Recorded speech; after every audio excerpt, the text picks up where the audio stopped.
오늘은 성경개관 신약 제8강입니다. 왜 믿음으로 믿음에 이르게 될까? 이 질문을 가지고 로마서에 대해서 강의하도록 하겠습니다.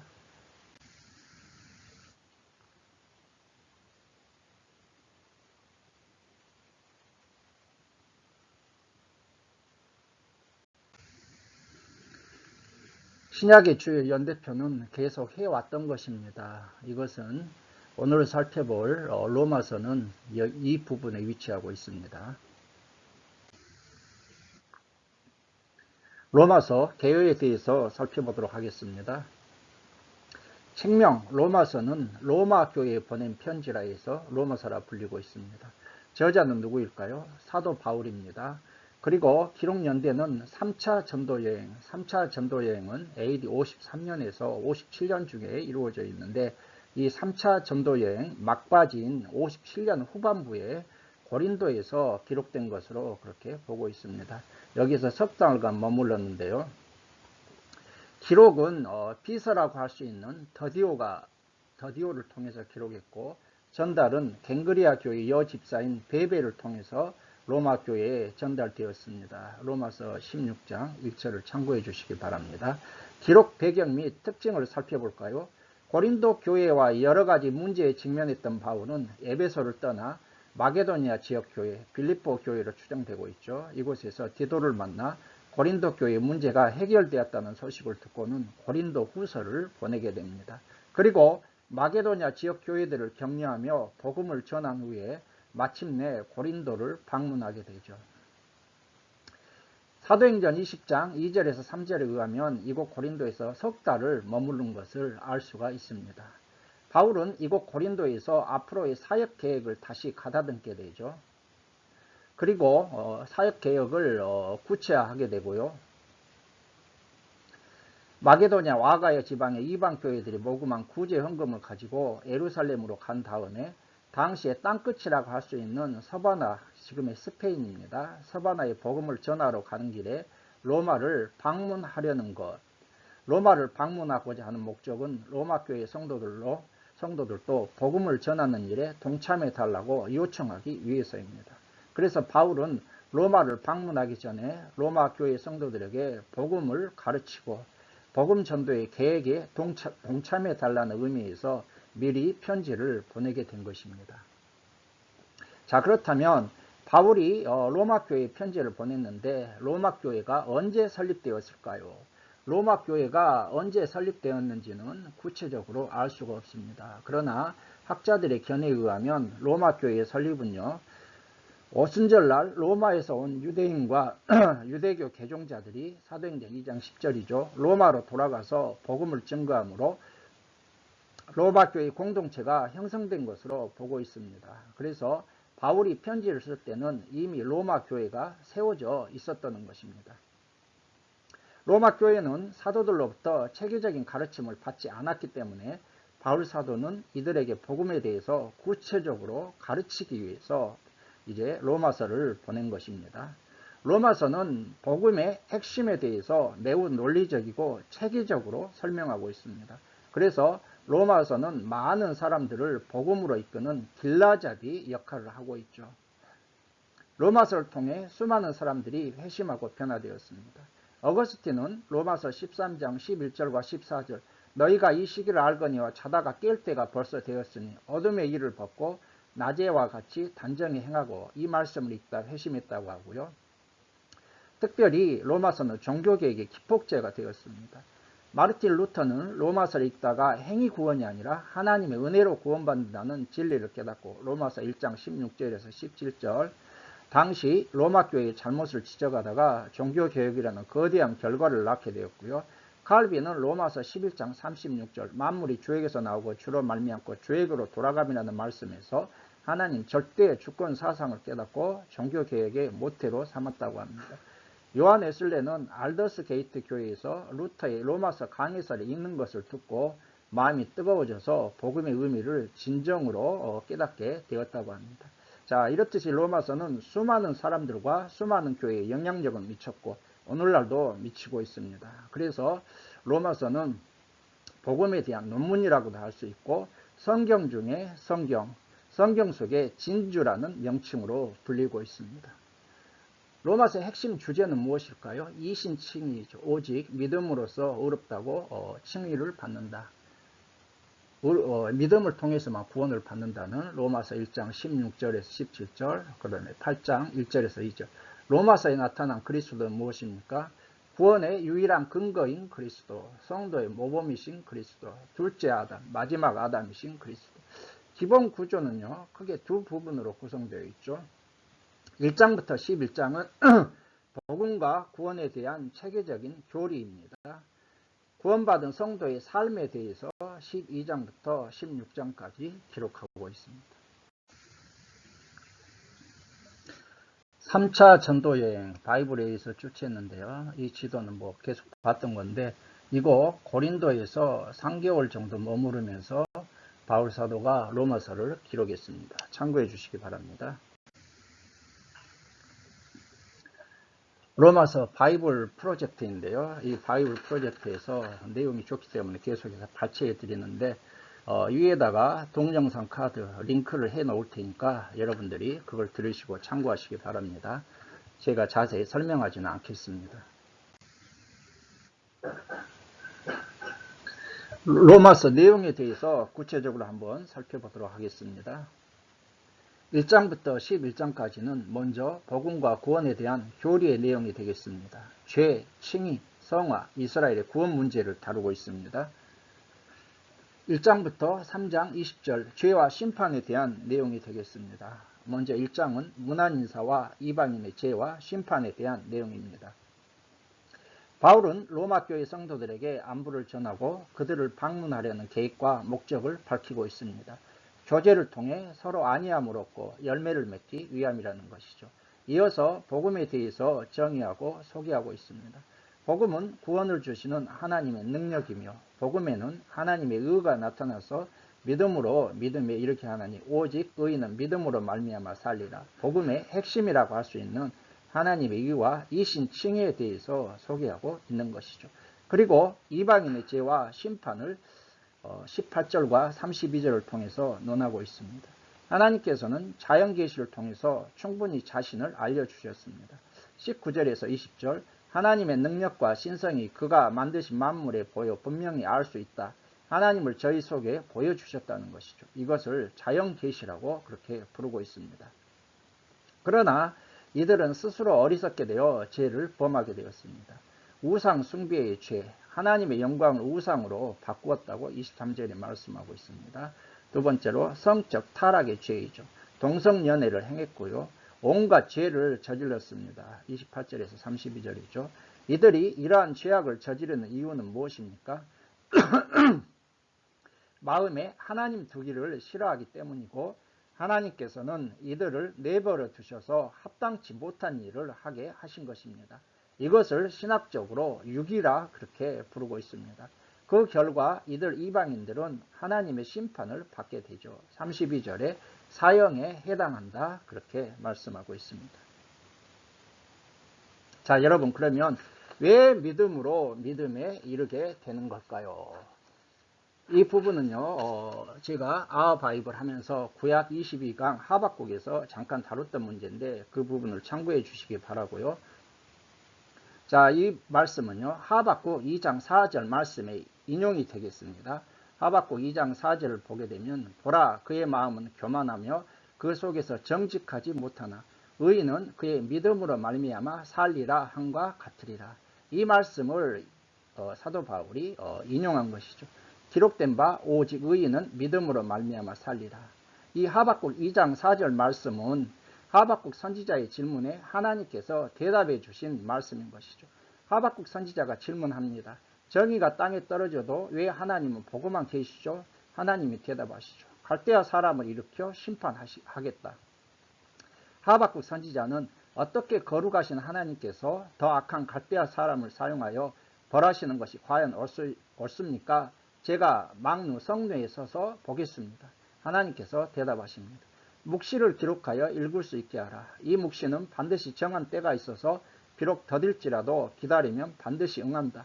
의인은 그의 믿음으로 말미암아 살리라 말씀하십니다. 묵시, 정해진 때에 임할 하나님의 심판, 이 묵시를 믿고 참고 기다리면 하나님의 심판은 분명히 성취된다. 그러니 너는 인내하면서 믿음으로 승리하라. 악한 세상에서 하나님의 심판을 믿고 참고 기다리면서 살아가라. 그러면 그 의인은 그 믿음으로 살게 된다. 삶에서 승리하게 된다. 생명의 구원을 받는다. 이것이 바로 하박국 2장 4절 말씀의 그러한 내용인 것이죠. 자, 여러분, 그렇다면 복음에는 하나님의 의가 나타나 있습니다. 하나님의 의가 드러나 있다, 계시되어 있다, 이런 의미인 것이죠. 로마서 1장 2절, 이 복음은 하나님이 선지자들을 통하여 그의 아들에 관하여 성경에 미리 약속하신 것이라. 로마서 3장 21절에서 22절, 이제는 율법 외에 하나님의 한 의가 나타났으니 율법과 선지자들에게 증거를 받은 것이라. 곧 예수 그리스도를 믿음으로 말미암아 모든 믿는 자에게 미치는 하나님의 의인이 차별이 없느니라. 빌립보서 3장 9절, 그 안에서 발견되려 하매니 내가 가진 의는 율법에서 난 것이 아니요 오직 그리스도를 믿음으로 말미암는 것이니 곧 믿음으로 하나님께로부터 난 의라. 하나님의 의는 예수 그리스도를 믿는 자들을 의롭다고 칭해 주시는 것이죠. 율법과 선지자들을 통해 구약에 약속되어 있는 바로 그 하나님의 의라는 것입니다. 믿음으로 믿음에 이르게 하나니, 이것은 어떤 의미가 될까요? 복음을 믿음으로 하나님 위에 구원에 이르게 된다, 그런 뜻입니다. 예전에 배울 때는 이 앞에 있는 믿음은요, 원인과 씨앗이다. 믿음에 이르게 하나니 결과로서의 믿음이다, 이렇게 제가 청년 시절에 배웠었어요. 그리고 어거스틴은 그리스도를 만나 고백하는 믿음, 이 앞부분의 믿음이고, 칼빈은 신앙생활을 시작하게 하는 초보적인 믿음, 앞부분의 믿음이고요. 뒷부분에 믿음으로 이르게 한다, 이것은 성숙한 믿음, 성화의 상태이다, 그렇게 설명하고 있습니다. 제가 그래서 이것을 제 견해로 종합해 보니까 믿음으로, 앞에 부분 믿음은요, 복음, 성경에 나타난 하나님께 의롭게 하신다는 약속을 믿음으로, 하나님의 의를 믿는 것이죠. 왜? 복음에는 하나님의 의가 나타나 있기 때문에 결국 복음에 나타난 하나님의 의를 믿는 것, 복음을 믿는 것입니다. 그리고 나서 뒷부분 믿음으로 믿음에 이르게 한다, 이것은 무엇입니까? 구원, 하나님의 의에 이르게 된다는 것입니다.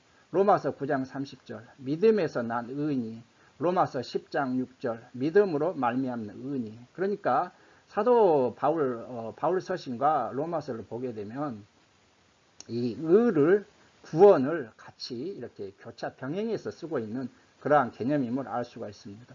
로마서 10장 9절, 내가 만일 내 입으로 예수를 주로 시인하며 또 하나님께서 그를 죽은 자 가운데서 살리신 것을 내 마음에 믿으면 구원을 받으리라. 사람이 마음으로 믿어 의에 이르고 입으로 시인하여 구원에 이르느니라. 그래서 바울 서신에서는 로마서 10장 9절에서 10절에 보는 것처럼 의와 구원을 거의 같은 개념으로 사용하고 있다는 것을 우리가 깨달으시기 바랍니다. 그래서 믿음으로 믿음에 이르게 된다, 무슨 뜻이라고요? 복음을 믿음으로 하나님에 의해 의, 구원에 이른다. 그러니까 로마서 1장 17절 이 말씀은요, 결국 이런 정리하면 이것이죠. 의인은 믿음으로 살 것이라고 기록된 것처럼, 의인은 믿음으로 살 것이라고 기록된 것처럼 복음에는 하나님의 의가 나타나 있어서 믿음으로 믿음에 이르게 된다. 처음부터 끝까지 믿음으로 구원을 받는다, 이런 내용이 되겠습니다. 이 부분은 나중에 다시 한번 제가 또 참고해서 자세히 한번 설명드리는 기회를 갖도록 하겠습니다. 2장부터 3장 20절까지는 하나님의 심판 원리와 유대인의 죄에 대한 내용이 되겠습니다. 하나님의 심판 원리. 하나님은 모든 사람들을 그 행한 대로 보응하시는 공의의 하나님이시다. 6절이죠. 하나님은 유대인들은 율법으로, 이방인들은 본성, 양심으로 심판하신다. 유대인의 죄 2장 17절부터 3장 8절까지, 유대인은 율법을 가지고 자랑하며 남을 가르쳤으나 정작 자신들은 율법대로 살지 않아서 하나님을 욕되게 했다는 것입니다. 또한 할례의 형식만 강조할 뿐 할례의 정신을 망각했습니다. 바울은 이들을 향해서 표면적 유대인과 이면적 유대인, 육신의 할례와 마음의 할례를 언급하며 하나님에 대한 참다운 마음의 할례를 강조하고 있습니다. 그리고 이제 3장 9절에서 20절은 무엇입니까? 모든 사람이 죄인이라는 것이죠. 유대인이나 이방인이나 모든 사람이 죄인이며 하나님의 심판 아래에 있게 된다. 20절. 율법의 행위로 그의 앞에 의롭다 하심을 얻을 육체가 없나니 율법으로는 죄를 깨달음이니라. 이렇게 말씀하고 있습니다. 그리고서 이제 3장 21절부터 5장의 칭의의 근거와 결과에 대해서 말씀하고 있습니다. 자, 3장 21절부터 23절은 죄인의 구원, 칭의에 대해서 다루고 있지 않습니까? 그런데 3장 20절과 21절은 BC와 AD에 해당한다. 그렇게 성경학자들이 보통 얘기하고 있죠. 3장 20절. 그러므로 율법의 행위로 그의 앞에 의롭다 하심을 얻을 육체가 없나니 율법으로는 죄를 깨달음이니라. 모든 사람이 죄 아래 갇혀 있다는 것이죠. 그런데 21절. 이제는 율법 외에 하나님의 한 의가 나타났으니 율법과 선지자들에게 증거를 받은 것이라. 그래서 20절 죄를 깨달음이니라. 그러나 이제는, 그래서 3장 20절과 21절은 BC와 AD에 해당한다. 그런 내용이 되겠습니다.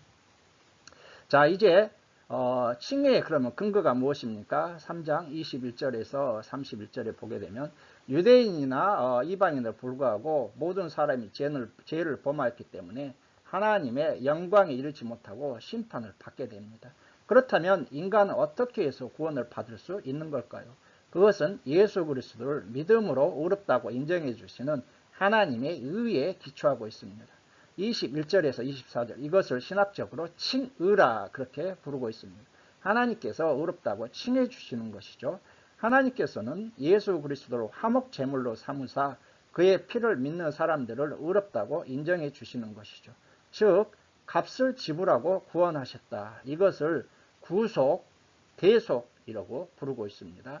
그래서 하나님의 의는 예수 그리스도의 십자가 구속에, 십자가 대속에 기초한다. 이것이 바로 바울이 3장 21절에서 31절에서 죄인의 구원, 칭의에 대한 내용이 되겠습니다.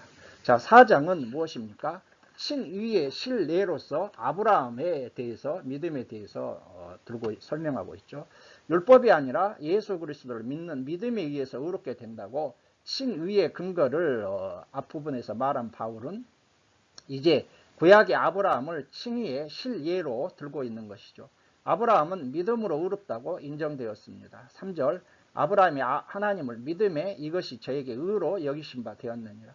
창세기 15장 6절 참조해 주시고요. 이때는 아브라함이 85세 때인데 창세기 16장 6절이죠. 아브라함은 99세 때에 할례를 행함으로 할례 받기 전에 의롭다함을 받은 것입니다. 그래서 본문은 아브라함이 무할례 시에 의롭다함을 받았다고 10절과 11절에서 말씀하고 있고요. 이것은 율법이 아니라 믿음으로 의롭다함을 받는다는 것을 의미하고 있습니다. 아브라함은 시내산에서 율법을 받기 전 430년 전에 믿음으로 의롭다함을 받았다고 갈라디아서 3장 17절이 말씀하고 있고요. 그리고 아브라함은 믿는 자의 조상이기 때문에 우리 또한 아브라함처럼 믿음으로 의롭다함을 받는 것이죠. 여기서 아브라함의 믿음이란 하나님의 약속에 대한 믿음입니다. 마찬가지로 우리는 예수 그리스도를 통해 의롭다고 여겨주시는 하나님의 약속을 믿음으로 의롭다함을 받는 것입니다. 자, 5장은 칭의의 결과입니다. 칭의의 결과는 하나님과 누리는 화평, 화목이 되겠습니다. 화평은 하나님과 맺은 새로운 관계이죠. 성도들은 예수 그리스도를 통해 하나님의 은혜에 들어가며 하나님의 영광을 바라고 즐거워합니다. 환난 중에도 즐거워하며 인내와 소망을 갖게 되는 것이죠. 그리고 성도들이 그리스도 안에서 누리는 화평은 아담이 누렸던 것보다 더 견고합니다. 아담은 불순종으로 모든 사람이 죄에 이르게 했으나 둘째 아담이신 예수 그리스도의 순종으로 모든 사람에게 은혜와 생명에 이르게 되기 때문인 것이죠. 여기에서 대표와 연합의 원리가 나오고 있습니다. 모든 사람이 아담의 범죄로 인해서 죄인이 되었으나 모든 사람이 예수 그리스도를 통해서 구원을 얻는 것은 아담이 인류의 대표라는 대표성과 그리스도와의 연합 때문에 가능한 것입니다. 자, 이제 6장과 8장은 성화와 성령님에 대해서 설명하고 있죠. 6장 의롭다함을 받은 자의 삶, 성화에 대해서 설명하고 있습니다. 믿음으로 의롭다함을 받은 자는 어떤 삶을 살아야 하는가? 죄에 대해서 죽은 자로서 죄짓지 말고 거룩한 삶을 살아야 합니다. 바울은 세례와 그리스도와의 연합의 의미를 설명하므로 성도들이 거룩한 삶을 살아야 한다고 강조하고 있습니다. 세례는 그리스도의 죽으심, 부활의 연합의 의미가 있습니다.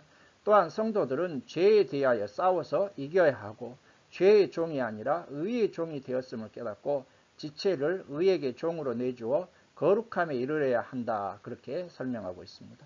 자, 이제 여기에서 구원 이후의 성화의 삶에 대해서 살펴보겠습니다. 여러분, 성화는 단시간에 이루어지는 것이 아니라 점진적이고 반복적인 것이죠. 이에 비해서 칭의, 구원은 무엇입니까? 단회적이고 영속적입니다. 그래서 다음번에 언젠가 구원의 의미에 대해서 자세히 설명할 기회가 있을 텐데요. 구원에는 즉각적인 구원과 점진적인 구원의 의미가 있습니다. 즉각적인 구원은 무엇입니까? 칭의죠. 그리고 점진적인 구원은 무엇입니까? 성화라고 그렇게 우리가 알아야 되겠습니다. 7장은 무엇입니까? 구원받은 성도와 율법과의 관계에 대한 내용입니다.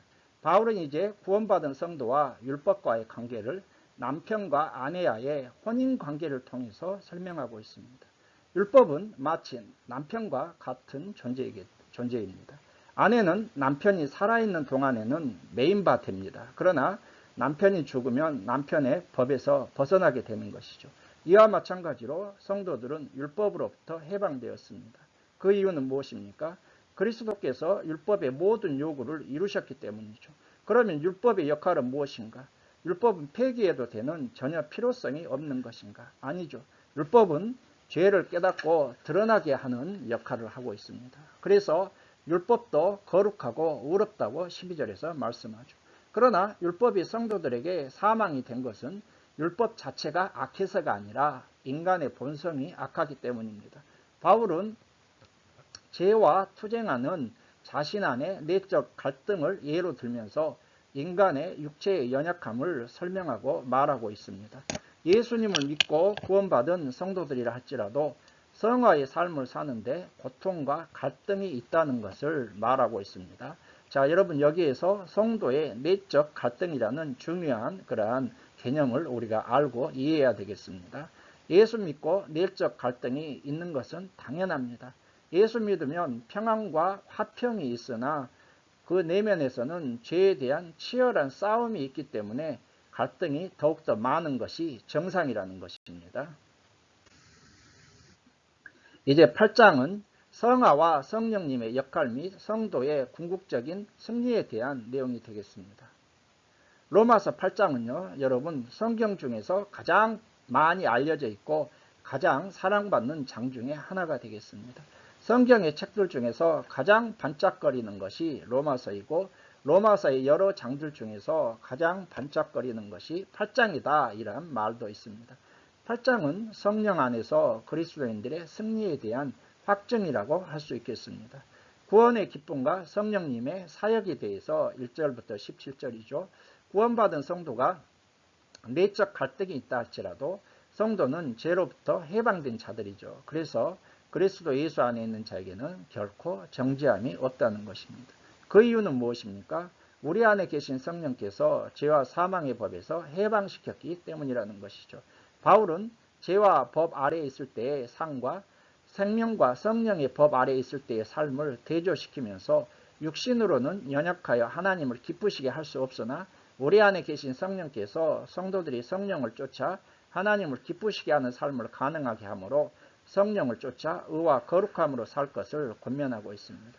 성령님은 우리가 하나님의 자녀인 것을 증거하시고요. 16절 하나님을 아바 아버지라 부르게 합니다. 15절 그래서 성도들은 오직 성령님을 통해서만 육신을 이기고 승리의 삶을 살 수 있는 것입니다. 18절에서 27절은 하나님의 자녀가 누릴 영광에 대해서 말씀합니다. 성도들은 현재 고난을 받고 있죠. 그러나 현재의 고난은 장차 누릴 영광과 비교할 수 없다. 18절 그래서 성도들은 현재의 고난을 인내하면서 장차 누릴 영광을 소망 가운데 바라보아야 한다는 것입니다. 그리고 이것은 인간뿐만 아니라 모든 피조물도 마찬가지가 되겠습니다. 모든 피조물도 이제까지 함께 탄식하며 함께 고통당하면서, 왜입니까? 아담의 범죄는 모든 피조물까지도 고통받게 합니다. 그래서 피조물도 해방의 날을 고대하고 있습니다. 그날은 바로 예수님의 재림으로 인해 만물이 새롭게 될 날이라는 것이죠. 이 과정에서 성령님은 탄식함으로 성도들을 위해 간구하시며 성도들의 연약함을 도우고 계십니다. 26절에서 27절. 자, 이제 28절에서 39절은요. 성도의 궁극적 승리입니다. 성령 안에서 자유함을 받은 성도들은 어떤 고난이 있다 할지라도 궁극적으로 승리합니다. 바울은 이것을 그리스도 예수 안에 있는 하나님의 계획과 사랑으로 설명하고 있습니다. 28절에서 30절은요. 하나님의 예정, 예지, 소명, 칭의, 영화와 구원의 단계를 설명하는 근거 구절이기도 합니다. 이것을 신학적으로는 구원의 서정이다, 그런 명칭도 붙이고 있습니다. 바울은 하나님의 구원 계획 때문에 우리의 구원이 안전하다는 것을 말한 다음에 이제 그리스도 예수 안에 있는 하나님의 사랑 때문에 32절, 자기 아들을 아끼지 아니하시고 우리 모든 사람을 위하여 내어주시니가 어찌 그 아들과 함께 모든 것을 우리에게 은사로 주지 아니하시겠느냐. 우리의 구원이 안전함을 말하고 있습니다. 또한 예수 그리스도는 하나님 우편에서 우리 성도들을 위하여 간구하고 계신다. 34절. 그래서 바울은 확신합니다. 37절. 그러나 이 모든 일에 우리를 사랑하시는 이로 말미암아 우리가 넉넉히 이기느니라. 39절. 높음이나 깊음이나 다른 아무 피조물이라도 우리를 우리 주 그리스도 예수 안에 있는 하나님의 사랑에서 끊을 수 없으리라. 자, 여러분, 성도들이 정죄의식에서 사로잡힐 때가 많이 있는데 정죄의식에서 벗어나는 길은 어떻게 해야 할까요? 마귀와 율법이 우리들을 죄인이라고 고소한다 할지라도 1절과 2절 말씀을 근거로 정죄의식에서 벗어나 승리를 선포하는 성도들이 되어야 한다는 것입니다. 8장 1절에서 2절이 무엇입니까?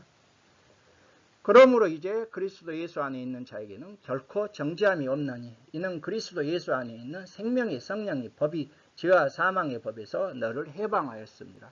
생명의 성령의 법, 예수 그리스도의 십자가 보혈의 결과로 우리가 사탄 마귀와 율법으로부터 정죄에서 해방되었다. 하나님이 이렇게 선포하시는데 네가 무슨 근거로 나를 이렇게 정죄하느냐 선포하시기 바랍니다. 자, 성도들의 구원의 경고성에 대해서 잠깐 살펴볼까요? 우리 성도들은 성령님의 인도하심과 하나님의 구원 계획과 예수 그리스도를 통한 하나님의 사랑, 예수 그리스도의 중보 때문에 구원은 취소되지 않고 견고하다는 것입니다. 궁극적으로 승리하는 것이죠. 그러므로 현실의 고난을 바라보지 말고 하나님께서 이루실 미래의 영광을 소망 가운데서 바라보고 승리하는 성도들이 되시기를 축원합니다.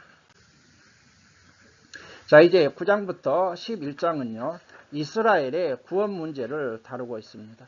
바울은 이제 구원과 관련하여 이스라엘의 문제를 다룹니다. 이를 통해 구원에 대한 하나님의 절대 주권을 말하고자 하는 것입니다. 자, 9장 하나님의 선택과 이스라엘의 탈락입니다. 바울은 권력 친척인 이스라엘이 복음에서 현재 탈락한 것을 매우 근심하고 있습니다. 이스라엘은 약속을 받았지만 이것은 그리스도를 믿는 참된 이스라엘에게만 해당한다는 것이죠. 하나님은 이스라엘을 주권적으로 선택하셨습니다. 이삭을 선택하시고 야곱을 선택하셨다. 이것은 오로지 하나님의 주권적인 선택이라는 것입니다. 하나님의 주권적 선택에 대해서 인간은 왈가불가할 수가 없습니다. 왜요? 토기장이가 자기 마음대로 토기를 만들 수 있는 것과 같다는 것입니다. 그러나 하나님의 선택은 하나님의 약속과 믿음에 기초한다는 것을 보여주고 있습니다. 그래서 이방인은 믿음을 쫓아 의를 얻었으나 이스라엘은 믿음이 아니라 율법의 행위를 쫓아가다가 복음에서 탈락하고 말았다는 것입니다. 10장 하나님의 의에 대한 이스라엘의 잘못 무지입니다. 이스라엘은 하나님의 의에 대해서 무지했습니다. 그들은 하나님께 열심은 있었으나 하나님의 의를 모르고 자기의 의를 세우는 열심을 쫓다가 하나님의 의인 그리스도를 배척하는 잘못을 저지르고 말았다는 것입니다. 의에는 율법으로 말미암는 의와 믿음으로 말미암는 두 종류의 의가 있다고 5절에서 13절에서 말하고 성경은 오직 믿음으로 구원받는다는 것을 말하고 있습니다. 구약에서도 그렇고 13절 누구든지 주의 이름을 부르는 자는 구원을 얻으리라. 요엘서 2장 32절 말씀의 인용이죠. 신약의 복음도 그렇다고 9절에서 10절에서 말씀하고 있죠. 그러나 이 복음은 어느 누군가를 통해 전파되어야만 합니다. 14절과 15절 듣지 못하면 믿을 수 없기 때문이라는 것입니다. 이를 위해서 하나님께서는 선지자들을 통해서 열심히 하나님의 말씀을 전했으나 이스라엘은 복음을 순종치 않고 거부하고 말았다고 그렇게 바울이 책망하고 있습니다. 자, 11장 장래 이스라엘의 구원에 대한 내용이 되겠습니다. 그러면 이스라엘은 영원히 버림당하는가? 이 문제에 대해서 바울은 그렇지 않다고 말하고 있습니다. 바울은 자신의 예를 들어서 그리고 성경시대 엘리야 시대의 7,000명의 남은 자들을 예로 들면서요. 오늘날에도 은혜로 택하심을 받은 남은 자가 있음을 5절에서 말하고 있습니다. 또한 돌 감람나무와 창 감람나무의 접붙임의 원리를 이용해서 하나님께서 이스라엘을 구원하실 것이라고 17절과 24절을 통해서 말하고 있고요. 그리고 이스라엘의 구원에 대한 비밀을 이제 말합니다. 이방인의 충만한 수가 들어오기까지 이스라엘이 더러는 완악하게 될 것이다. 그래하여 온 이스라엘이 구원을 얻으리라. 25절에 26절. 결국 바울은 장래의 이스라엘도 구원을 받을 것을 말하고 있습니다. 25절에 36절. 이것은 구약 성경도 말하고 있다. 그래서 26절과 27절에서 주장하면서 이사야 27장 9절 말씀을 인용하고 있습니다. 하나님의 은사와 부르심에는 후회하심이 없다고 29절에서 말하고 또한 하나님의 지혜와 지식의 부요함과 판단은 인간이 측량할 수 없다. 그래서 이스라엘을 택하시고 부르신 하나님의 주권적 선택은 실패하지 않았다. 나중에 이스라엘이 회개하고 돌아오므로 복음 안에서 이들도 구원받게 된다. 요한계시록은 구약 이스라엘 12지파가 구원받고 회복될 것을 보여주고 있습니다. 입맞은 14만 4천 명이나 새 예루살렘 성은 구약과 신약교회가 함께 구원받을 것을 말씀하고 있는 것입니다. 자, 이제 둘째 후반부입니다. 구원받은 성도의 삶에 대해서 12장과 16장 후반부이죠. 성도의 의무, 권면, 끝 인사에 대한 내용이 되겠습니다. 먼저 성도의 의무에 대해서 12장과 13장 예배, 은사와 봉사, 핍박자에 대하여 위정자와 이웃에 대한 성도의 의무에 대해서 권면하고 있습니다. 12장 예배와 봉사의 삶에 대한 내용입니다.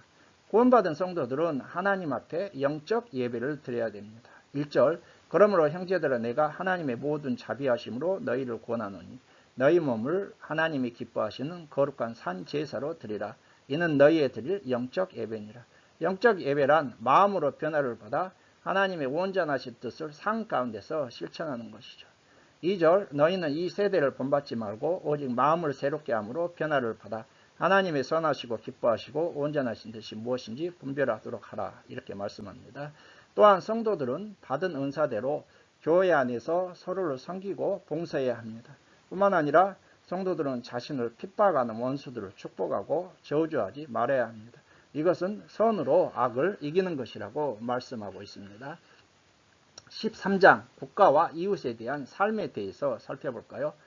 성도들은 국가에 대한 의무를 다해야 합니다. 그것은 위에 있는 권세에 순복하는 것이다. 1절 모든 권세는 다 하나님의 정하신 바이기 때문이죠. 그러나 여기서 말하는 권세는 합법적인 권세라는 견해가 있습니다.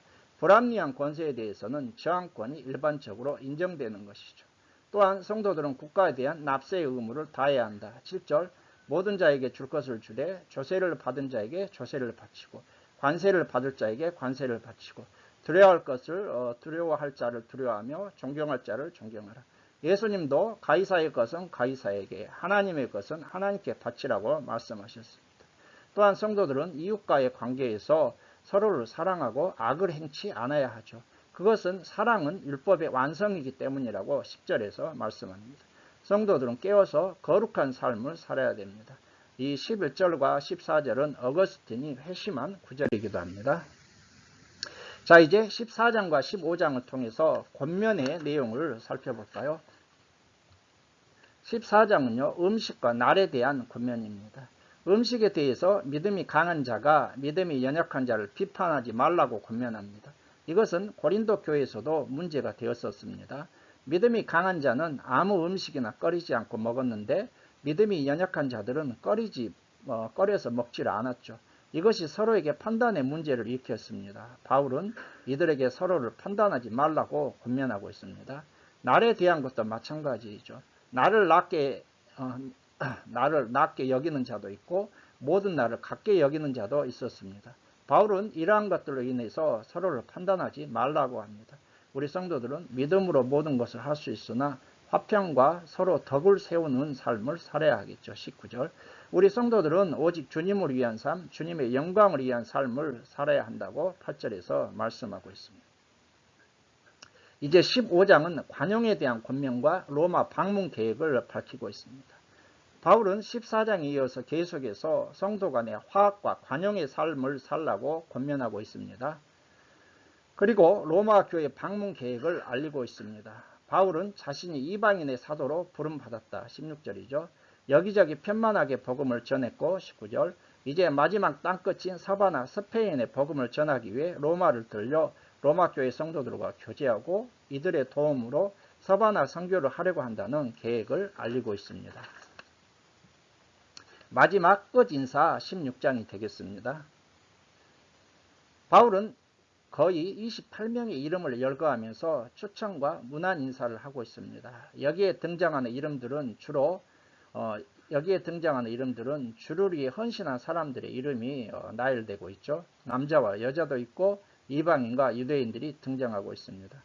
이 영광스러운 이름들 우리도 요한계시록에 보게 되면 우리 행위들과 생명책에 등장하고 있지 않습니까? 이 영광스러운 이름이 우리 성도들의 이름으로서 요한계시록처럼 다 기록되는 우리 영광을 누리는 우리 저와 여러분들이 되시기를 주의 이름으로 축원합니다.